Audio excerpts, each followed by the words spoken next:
Factories में से बाहर आने वाला ये स्मोक अपने साथ साथ हजारों लोगों की जान लेकर जाता है। पर क्या इनका कोई उपचार है? Answer is yes. इसके लिए जनरली हम एक वायर जो कि हाई वोल्टेज के ऊपर रखा गया है, उसमें से इस स्मोक और डस्ट के पार्टिकल्स को पास होने देते हैं। और जैसे ये स्मोक और डस्ट के पार्टिकल्स इसमें से पास होते हैं, ये पार्टिकल्स हो जाते हैं चार्ज, पॉजिटिव एंड नेगेटिव। और फिर इन पार्टिकल्स को पास कराया जाता है positively and negatively charged plates के बीच में से, जिसकी वजह से पॉजिटिवली चार्ज पार्टिकल्स अट्रैक्ट हो जाते हैं टुवर्ड्स नेगेटिव प्लेट और नेगेटिवली चार्ज पार्टिकल्स अट्रैक्ट हो जाते हैं टुवर्ड्स पॉजिटिव प्लेट। बेसिकली इन्हें इन प्लेट्स के ऊपर हम कर लेते हैं कलेक्ट। और जैसे ये एक जगह पर, उसके बाद जो स्मोक निकलता है वो स्मोक हमारे लिए उतना हार्मफुल नहीं रहता जितना हार्मफुल था वो इनिशियली। पर क्या ये स्मोक कलेक्ट करने की जो पूरी प्रोसेस है, पर क्या ये जो पूरी प्रोसेस है, इस पूरी प्रोसेस के अंदर कहीं पर भी, पर क्या हम इसे फिजिक्स की मदद से किसी भी तरीके से इक्वेशन के फॉर्म में ला सकते हैं कि हाँ, इस इलेक्ट्रिक फील्ड का फॉर्मूला ये है? पर क्या हम इस इलेक्ट्रिक फील्ड का जो यहां पर क्रिएट हुई थी, उस इलेक्ट्रिक फील्ड का फॉर्मूला किसी भी तरीके से निकाल सकते हैं? तो यस, आज के सेशन में हम फाइंड करेंगे कि एक इनफाइनाइटली लार्ज, मतलब ये जो प्लेट है वो बहुत बड़ी होने वाली है, इस बहुत बड़ी प्लेट का इलेक्ट्रिक फील्ड का फॉर्मूला क्या है, और वो भी हम डिराइव करेंगे by using Gauss law. So derive करते हैं expression due to electric field for infinitely large plate, right? So ये जो है ये हमारी एक इनफाइनाइट लार्ज प्लेट है, राइट? और इसमें यहाँ पर एक पॉइंट पी आया हुआ है जिस पर हम निकालना चाहते हैं इलेक्ट्रिक फील्ड। डिस्टेंस इस शीट से इसका आर है।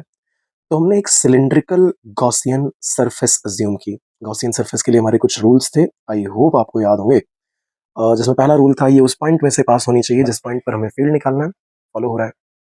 सिमेट्रिक होना चाहिए, तो जैसा इधर है वैसा इधर है, सिमेट्री भी है। अच्छा, नाउ इलेक्ट्रिक फील्ड के साथ थोड़ा एंगल अगर 0 या 90 का बन जाए तो बड़ा कन्वीनियंस होता है। वो भी सेट हो जाएगा, अभी थोड़ी देर बाद मैं आपको समझाता हूँ कि कैसे हो रहा है। अच्छा, देखिएगा। ये जो एरिया है, इस एरिया को हमने अज्यूम किया हुआ है ए, तो इससे बात है ये भी एरिया हमारा हो जाएगा A, right? Now Gauss law apply करते टाइम हमारे पास एलएचएस में हुआ करता था, इंटीग्रेशन में E dot dS closed integral था सरफेस का। हम इस पूरी सरफेस को 3 पार्ट में ब्रेक कर रहे हैं।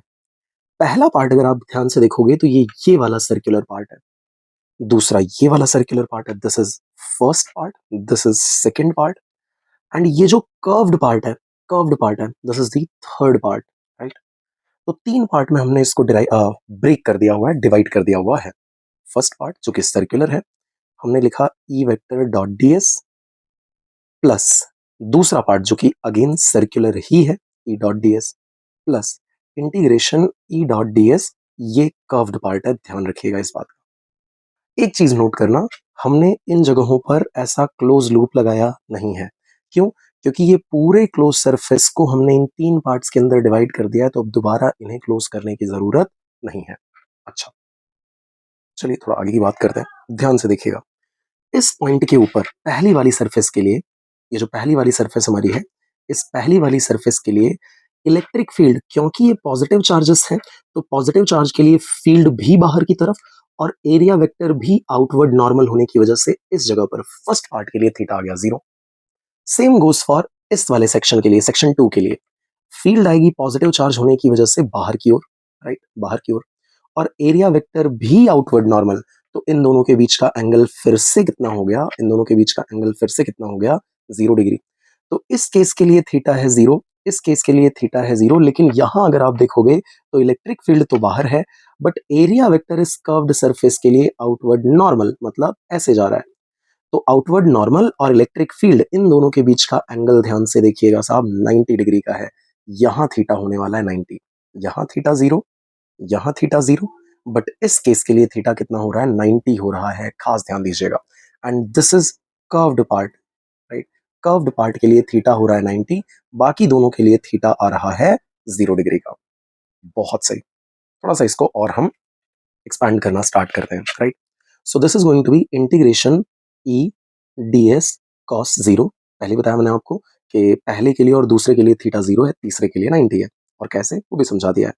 प्लस ई D S cos 0 plus integration E D S cos 90।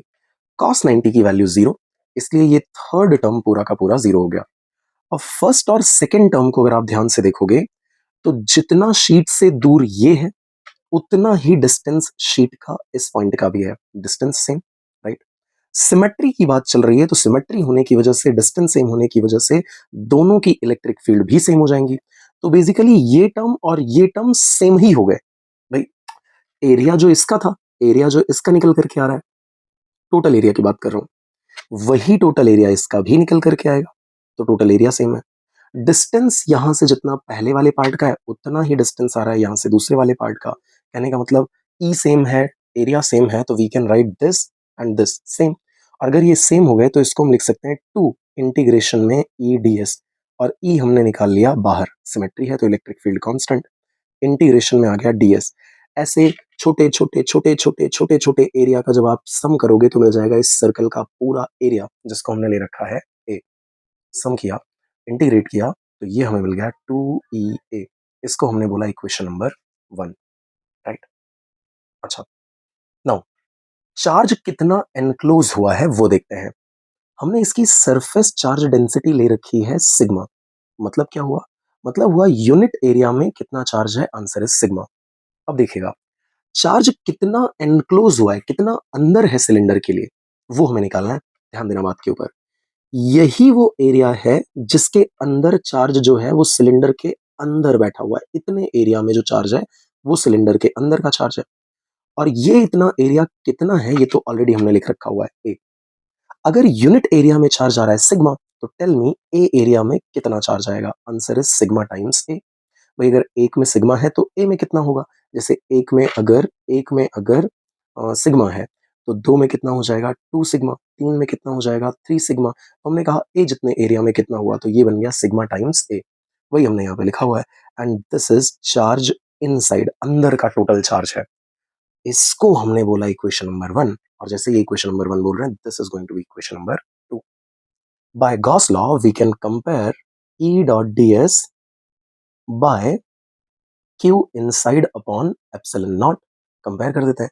इसकी वैल्यू हमने सॉल्व करके निकाली 2EA के बराबर। So 2EA is equal to Q inside upon epsilon naught. और Q इनसाइड इक्वेशन नंबर 1 में सिग्मा टाइम्स A के बराबर है। रखिए, so this is sigma A upon epsilon naught. Now 2EA is equal to sigma A upon epsilon naught. A ने A को निपटा दिया, तो E इज इक्वल टू आ गया साहब sigma upon 2 epsilon naught. Electric field का फॉर्मूला तैयार है। सरप्राइजिंग चीज ये है कि इसमें आर आया नहीं है, मतलब ये इलेक्ट्रिक फील्ड आर से इंडिपेंडेंट है। आर बढ़े आर घटे, उससे कोई फर्क इस फील्ड को पड़ता नहीं है। अगर सिग्मा पॉजिटिव हुआ, अगली बात, इसका मतलब चार्ज पॉजिटिव है। और चार्ज पॉजिटिव है तो फील्ड आएगी आउटवर्ड डायरेक्शन में, राइट।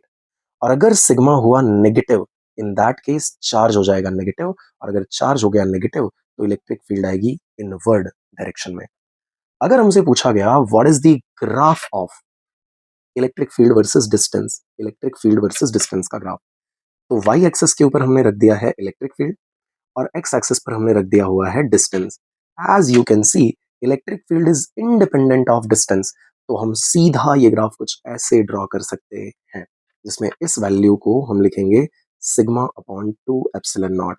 आर बढ़े चाहे घटे चाहे जो भी हो, इलेक्ट्रिक फील्ड को कोई फर्क पड़ने वाला नहीं है। वो अपनी सिग्मा अपॉन 2 एप्सिलॉन नॉट जितनी वैल्यू को ही कंटिन्यू करता रहेगा। And that's it.